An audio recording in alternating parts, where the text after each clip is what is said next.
Здравствуйте. Продолжение истории про декоративный камин.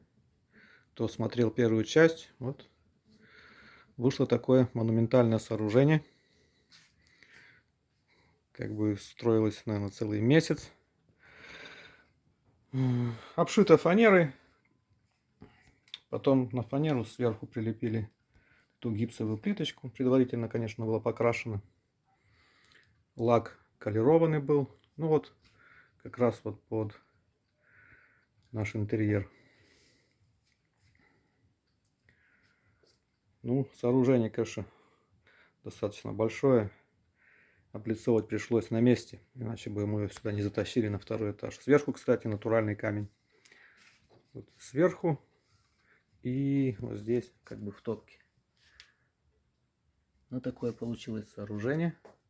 Спасибо за внимание.